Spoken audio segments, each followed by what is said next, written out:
and lays it up and in. Malcolm, greetings. Thanks for being with us here tonight. Let's start right there talking about Jabari Walker. We love the effort that Walker puts on the floor every night. A guy who just battles and digs and gets it done in the paint. What have you seen from this young man?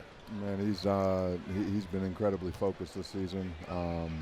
I think he's a young guy. He's talented, but he's a fighter. He's hungry, and he plays with a lot of energy every night. And I think from any young guy in this NBA, you know, you got to play with a lot of energy tonight. That's something that's lacking on, you know, I think a lot of teams. Is, you know, a lot of the vets can be comfortable, and you know they have sort of the leash to sort of feel their way into games. But as a young guy, you don't. So. Jabari does what he needs to every night, whether or not shots are falling. He plays hard on both ends of the ball, and that's what we ask of him. Malcolm, you have, to me, one of the quietest, loudest voices in the league. As Shea gets the cut and rises up for the dunk. But what I mean by that is you're really calm all the time, but your words carry so much weight, and every time you speak, it's clear to see how much your teammates listen to you, even your coaches for that matter. How do you decide when to deploy that voice? Man, you know, it's a balance, like everything in this league. You know, as a vet, you want to make sure that guys hear your voice, especially if you have any wisdom to give. But you also don't want to overspeak. You don't want to speak to the point to where, you know, guys are like, oh man, here comes our vet talking, you know, talking again. So. You know, for me, it's always reading the room, you know, reading the moment. If it's a time where something needs to be said, and it needs to be said by a player, that's usually going to be me. I'm usually going to be the guy that speaks up. But otherwise, I want guys to, you know, to play through mistakes and a lot of the time figure it out on their own. So I try to find that balance. Malcolm, we've seen LeBron now throw a couple of exquisite passes in this ball game. We were talking before the game, at the age of 38, 21 years in the league. There he is, giving it off to Russell. 2-on-1. LeBron, the two-hand jam, the NBA's all-time leading scorer. But to think about him in 21 seasons now, averaging 25 points, nearly 7 rebounds, 6 assists. I mean, you as an elite athlete, when you watch him, I mean, give me your perspective of what you're seeing from this guy.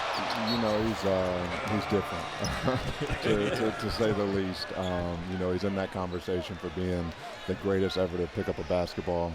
And as a guy in this league that's, you know, grown up loving the game as well, you know, it's honestly been a privilege to be able to compete against him.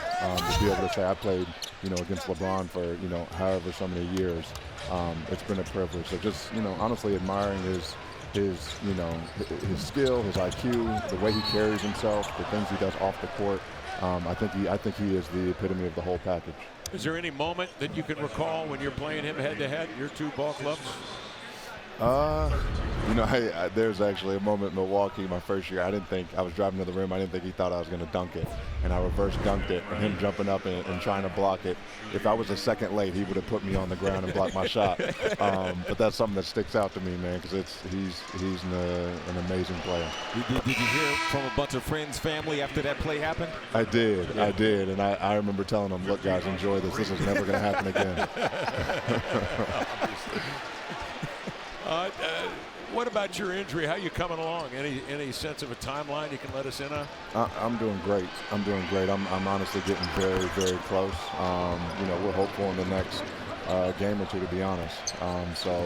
But it's about being patient. You know, a hamstring is tricky. It's not like an ankle injury. It's not like a lot of injuries. It's something where you have to be 100%, 110% to really come back and, you know, be back on the court so you don't retweak it. It can be something that lingers. Brian Walker with a three. Sharp reels in the offensive rebound. Over to Kamara. And they said that Kamara rocked his heel out of bounds, then coming in to receive it. And that's twice the Blazers have been penalized and have lost a possession on that type of turnover. It's unfortunate. The margin of error is just so small, obviously, because of the loss of talent on this roster and the fact that they're playing a very good Laker basketball team right now. Malcolm, I just got a question. It's off of basketball, and that is your degree at Virginia was in the master's degree, a public policy undergrad degree in history. What do you intend to do after your playing days are over in another 10 years? You know, guys, I'm not sure. I get that question a lot. You know, I plan to live overseas at least for a few years, raise my girls overseas, and give them that experience right after I'm done playing. So, you know, whatever follows after that, that's where I'm gonna go. Boy, good to see DA out on the run and score. Yes, he looks good. He's been looking really good the past couple games. Kamara, tell me about Toumani Kamara, what you're seeing from him, these young players. He's tough. I think the one word I'd use with him is tough. He's versatile, can guard multiple positions, and he's humble and works hard. You know, you can't really ask for more than that from a young guy, a rookie guy. But for me, watching him, that's sort of what I expect. He's a 4-year college player. He's a little bit older than most rookies, like I was when I came in. He's mature. He's ready to play. So he's doing exactly, similar to Jabari, exactly, what the coach and the organization is asking of him and more. Shaden Sharp works his way up the floor. What a talent he has become, and working extremely hard.